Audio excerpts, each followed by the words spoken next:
Welcome back to the Safe Room. You know what it is. It's your boy, the President, Sean Williams. Thank you for tuning in. To all the returning people, you know what it is. We're back. We're always grinding out here. For all the new people returning, or should I say to all the new people here, my name is Sean Williams. Welcome to the Safe Room. Take a seat and let's just listen. Let's just have a discussion. So, man, today's topic, I've covered this so many times. Like this has actually become like so ridiculous at this point. I don't know how many times I've talked about this subject matter just in different ways, but I mean, when you're in a year like 2020, what else can you really talk about? We're talking about the pandemic again, and it's basically the premise of, are we approaching the end of this pandemic? Are things finally going to get better, or are we going to go into a possible second wave? Is there going to be a second wave that's going to happen that's going to hinder us for the rest of 2020?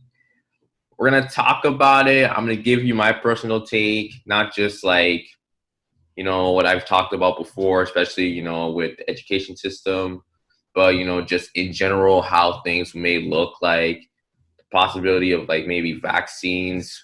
Is things going to be shut down again? Are we going to go on quarantine part 2? Oh my goodness. It's actually disgusting. It's so disgusting, but we're going to go over it, talk about everything.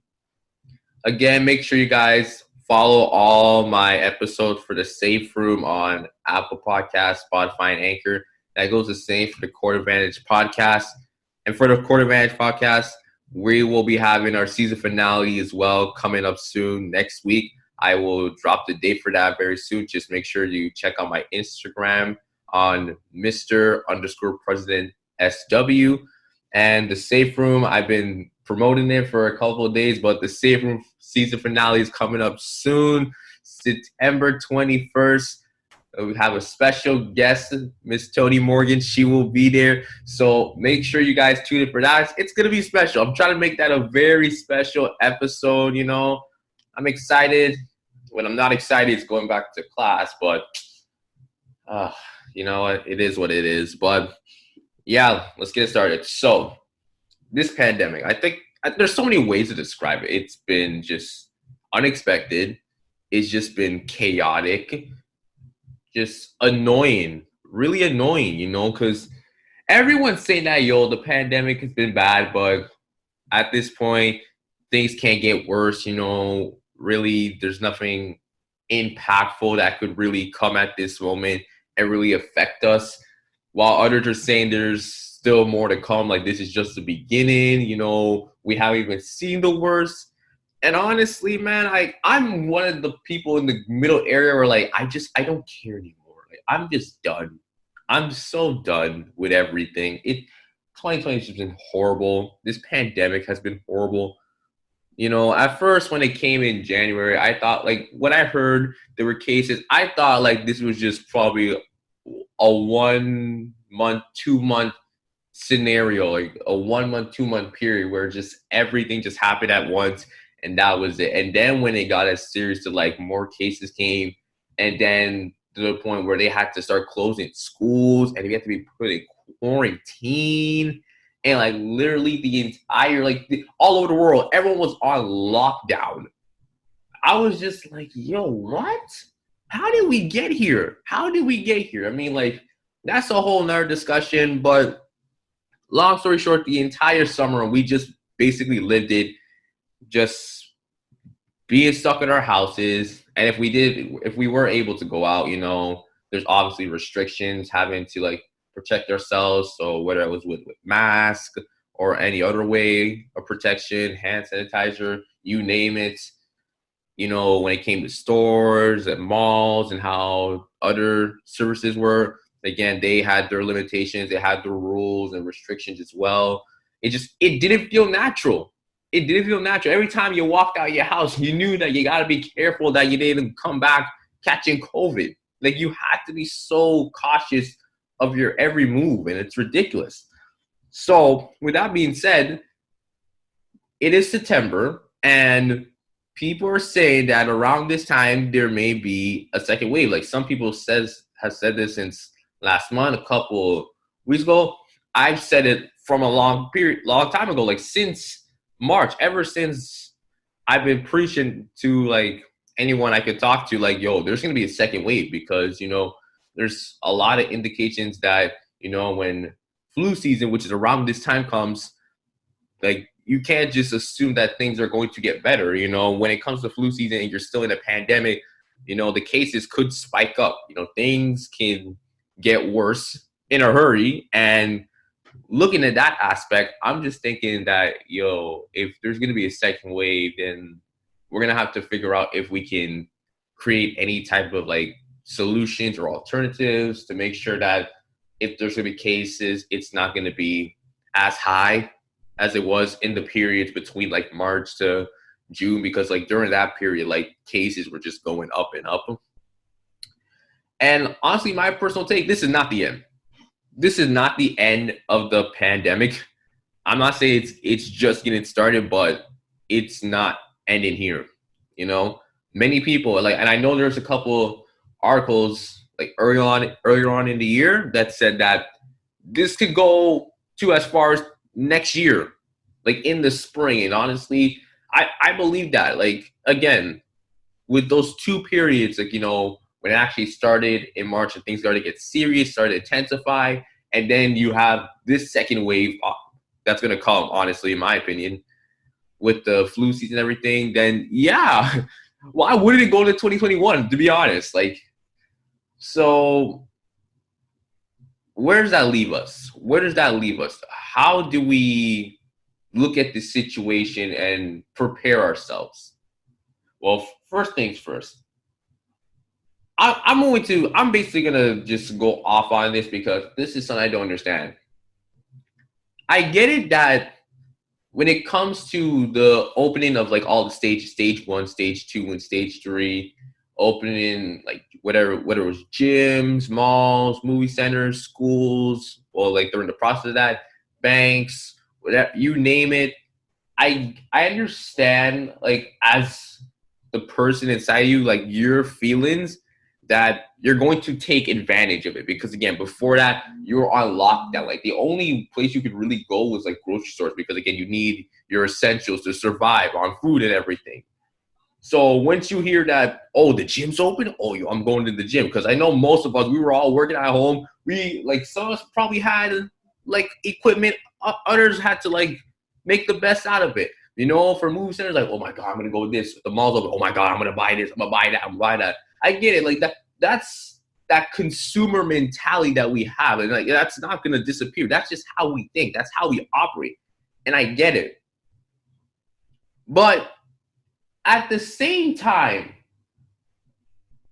opening all those malls and gyms and stuff should not give you the freedom to just fully just forget that this pandemic ever happened.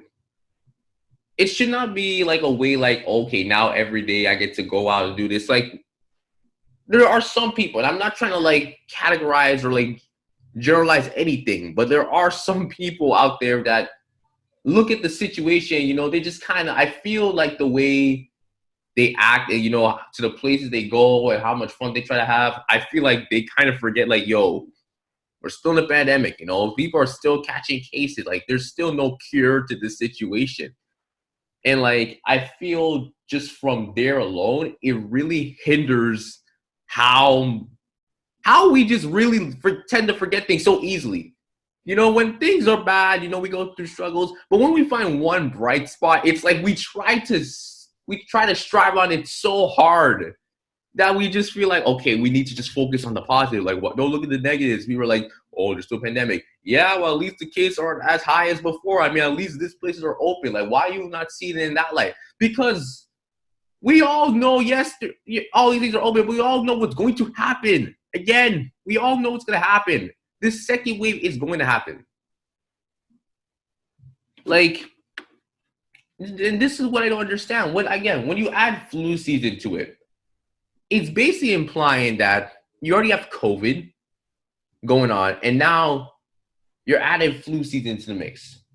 where people have to get like their own vaccines, there's shots and everything. And let's keep it real for a second. Let's keep it a buck. People get sick even when they like during flu season. Like something I remember even when you take the shots.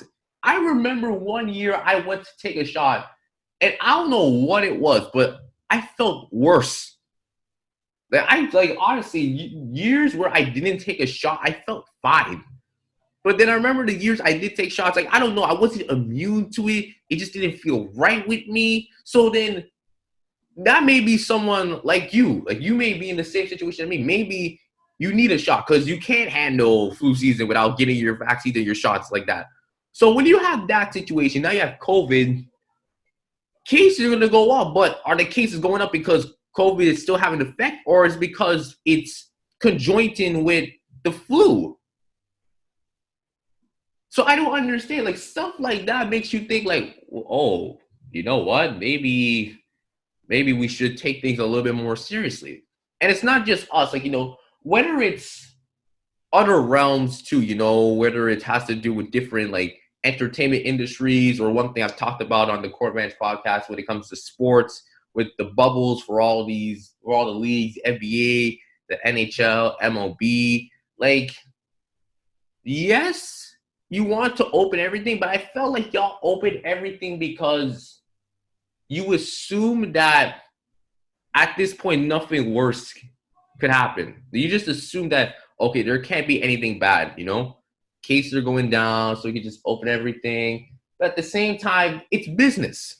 It's business. Everyone's trying to, increase their financial gain. They have to make some type of revenue, some type of money. So when you look at it in that way, it's like, are you really surprised that they opened all these places? Because I'm not. Now, I'm not saying that you should have never opened it, but it should have been at least like a test, like maybe for 1 week. 1 week, we open it, and then we measure the cases just to see how the results work. If do they fluctuate? Do they stay the same? Does it go up? Does it go down? Like, I thought that was going to be the case. I mean, they just opened everything, like straight up. I mean, yeah, it was by stage, but it wasn't even like, okay, we're going to open it for this amount of time, and then we're going to close it and look at the numbers. Like, no, it's just like, okay, you know what? Okay, we're open at this period. It's like, okay, are we safe a bit? Okay, no ups and downs. Okay, we're open. Go to stage 2. Okay, are the cases still fine, or is not that severe? Okay, stage 3. And now, going to the second wave, now the government's like, oh, we're fully prepared for the second wave and everything. Well, I'm looking at them like, did you really need to do all those stage openings to begin with? Did you really need to open all these gyms, open all these movie centers, everything? Because again, even if you did, you're still going to follow the same protocol. You're still going to have to make sure people are wearing masks. You still have to make sure that no one's catching cases. When you could have measured that with possibly in 1 week and take it step by step. And if you think the stages were step by step, this was just a way to say, okay, we're going to open everything slowly.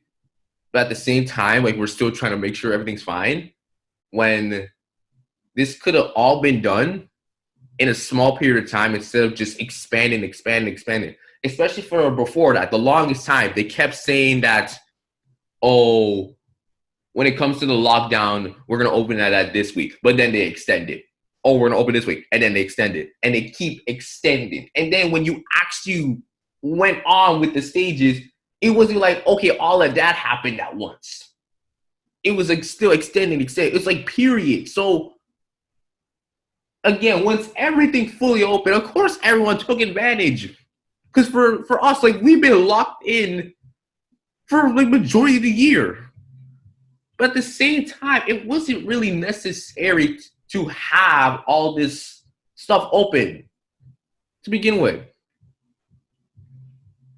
Now that's just general. That's everything. I mean, when you look at schools now, the TDSB, they just took a survey a couple of days ago, and basically most students would rather do in-person learning in terms of instead of online learning. that has to do with the TDSB students, like elementary, high school.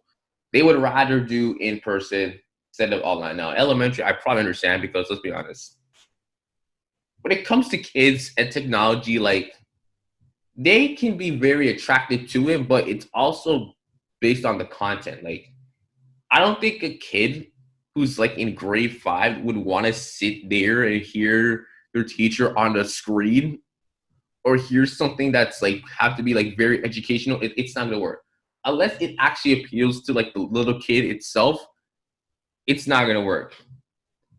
So I understand why they have to do in person. I mean, I still feel like, you know, they have to make sure that everything goes well because again, kids are very frantic. So and when you put them in an environment where like, you know, they could be loud, possibly like, you know, make noise, be distracted again easily, run around, you know, that's where you have to you have to lay down the law. You have to be strict sometimes. So I get it. High school, I don't know why they're doing it in person. I have no clue. You mean to tell me y'all can't do online learning? Especially the grade 12, you're about to leave high school and basically join our realm as university and college students. So how come y'all can't do online learning? I want to hear like, oh, you know what? It's still a lot for us. You guys will most likely, if it was in person, do all these like typed up assignments, do a lot of stuff online and everything. But I don't get it. You think it's bad as a high school student? Like imagine you university sitting there. And it's like for us, like it's like even we have no classes, we're still on our laptops because we have to do work. We have to do our readings. Okay? It's already hard enough for us. Like I'm honestly not ready for next week. I'm really not.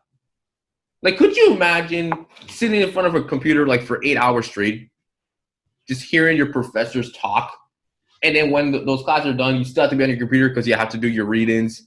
You gotta do your typed up assignments. Like that's damaging you like mentally.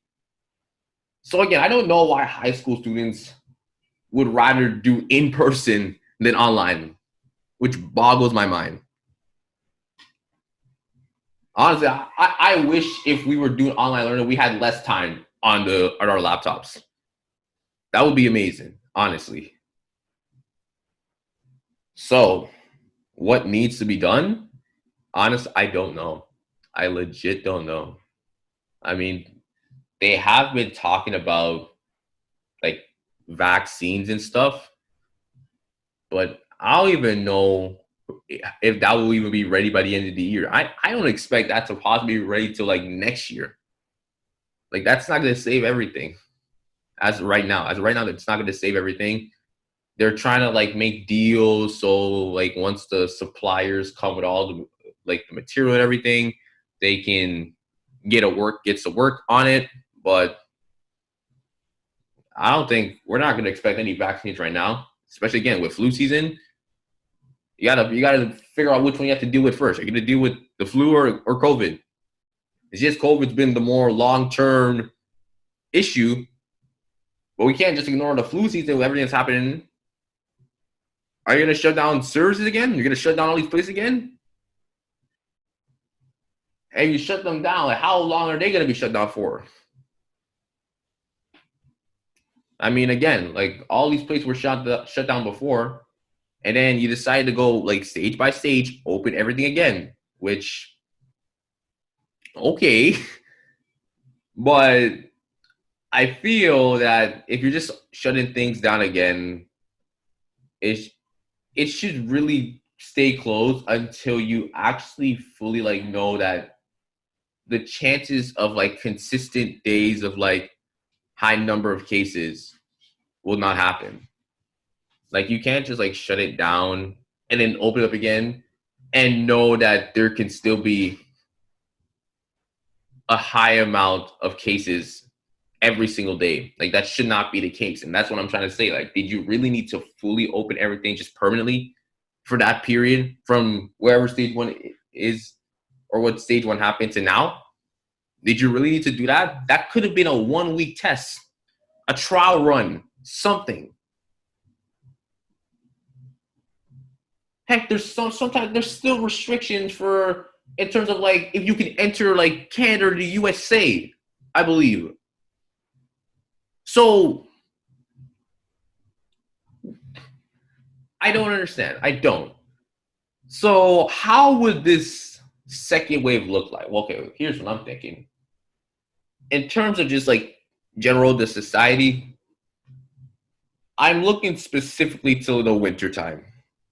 I think that's the biggest period that we need to consider. As of right now, nothing's gonna happen. Like things are still gonna be open. They're still gonna have all these commercial services, everything open still. That's not gonna change. But I mean, maybe for school. Like honestly, again, university college students, like we're online, so it doesn't matter. Now, students in like school boards, like TDSB, specifically, I think they start school like what the 15th, the 15th of September. I would be shocked if they go up to the end of November without at least having a couple of issues. Like if not, cases are still going up, or there's some issues with like the class capacity and just how the protocols are working. If there's no issue, I'd be shocked. I would genuinely be shocked. But I'm looking for the winter. Before I get onto that, I also just want to add on transportation. Take that in as well. Like, I know, like from my days in high school, taking the transit to Downsview was actually hectic. It really was hectic because Jane and Wilson would be packed. And trust me, I know, like, because both sides, I know the both sides. When you're taking the 96 and you're taking the 35, because now I take the 35 to go to York. So when you have people coming down from Pioneer Village and now they want to go on, hop on the 96 or the 165, 118, the 119, whatever it is. And now it's like everyone's waiting at Jane and Wilson. And it's just a huge crowd. Those days happened when there was no COVID. When there was no COVID. So what does that mean now that if you're going to open schools and have that? Number one, you're not even practicing safe distancing right there. Because there's going to be all those people. I guarantee you no one's going to be staying 6 feet apart. No one. And when you get on the bus, it's going to be worse. Because again, usually because of the bus, they usually have spaces between the seats. When you have all those people, that's not going to happen. So that's the worst part. And for elementary students, like they're probably going to take like, the school bus and everything. Same thing. Now probably their parents will be there, so they'll make sure that they're not standing too close while they're waiting. But eventually when they get on the bus itself, it's going to be chaos. So, like I said, I would be shocked if things go well. Like, because basically, you're already putting students in a position before they even step into the school. With the transportation alone. I don't get it. Unless they do something where like, okay, when it comes to transportation, we're only taking this much people on the bus. We don't care. We're capping at this. You're going to have to wait for the next bus. Unless it does something like that, which they're not. Because yes, that'd be too much work, but it also would be too smart for the TTC to actually think of. So that I don't think that's happening. Now, back to what I said. I think the winter is so important because, number one, I mean, once students go on winter break, it means no one, and I'm telling you right now, this should not happen. No one, ain't no student, no adult, no one should be out on a consistent basis when winter comes. No one should be out. If you want this to go away, how we operate in the winter is so important. let me explain. Now, obviously, there's the winter break for students. That's like mid-December, maybe a little bit earlier. And then you have I mean, obviously, university students will be inside, so it that won't matter. And then and then you basically and then sometimes for like adults too, like if they get time off of work. But how we operate in the winter is so important.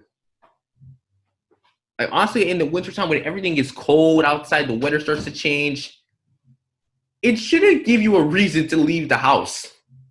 It really shouldn't. And I don't care if that means that you're going to be cooped up again, because again, we've experienced that so far. But what that will do, the coldness and the fact that it's winter, it's actually giving you a reason to stay inside. And that's probably the best thing to happen. It's basically saying you can't go nowhere because it's too cold. Now, of course, I'm not, based on your circumstance, you may not stay inside the entire time, like not forever. But if you're planning to go out with friends, like when it's possibly will be snowing outside or be super cold, like why? Why are you doing that to yourself? Why? When you can just stay inside and just relax. What it does too, it also gives time for like health officials to look and like, okay, you know what, everyone's inside, you know what, this gives us time to like work on this stuff. And I know what you're thinking. Well, Sean, if we're usually on the pace right now, everyone's outside, and all of a sudden we all hop back inside. Like, how are they going to test it out?